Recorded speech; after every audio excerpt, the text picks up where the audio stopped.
The European Central Bank has now started the process of quantitative easing. What effect do you think that will have on the sterling exchange rate?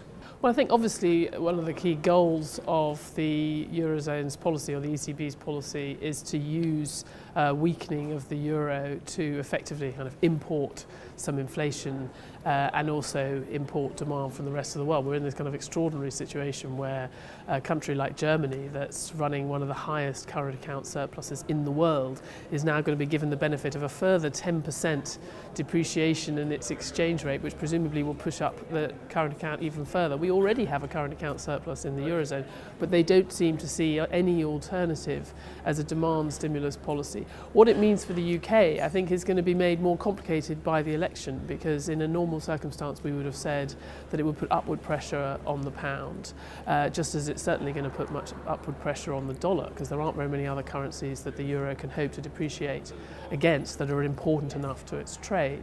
But whether we will see that, given all the uncertainties around the election and given the very high level of the current account deficit, I'm not so sure. But I think, if we didn't have those uncertainties in the horizon, then it would certainly spell a stronger sterling, at least against the euro.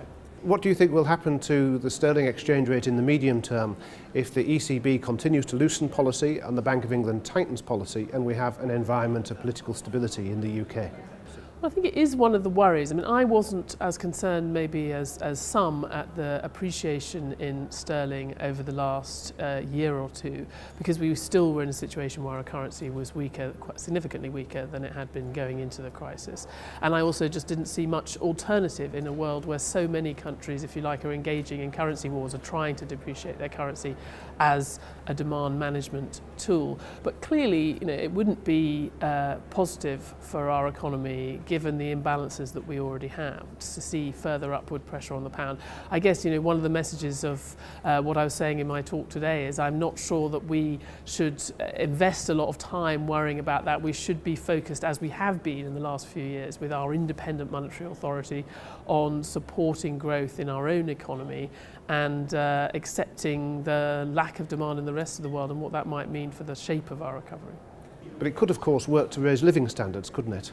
Yes, I mean, I think obviously we like to think we're at a point where actually a strengthening of the currency supports living standards, as it did last year. It was a big contributor to the fall in the inflation rate, which helped push our real wage growth into positive territory. I think it played a positive role at that point, at a point when the demand in the rest of the world was picking up.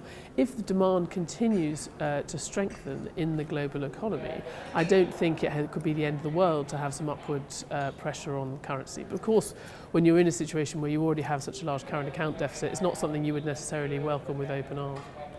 What would the Eurozone look like today if Britain had joined the euro at its inception?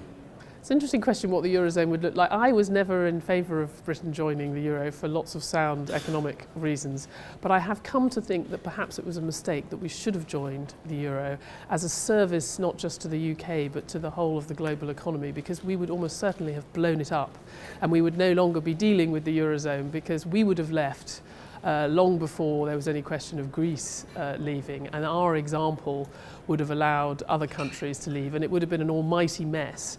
But we wouldn't now be facing, as a country, but also in terms of globally, this very difficult situation where the Eurozone is stuck in a very low growth path, and one that actually raises some real political and economic problems for us long term.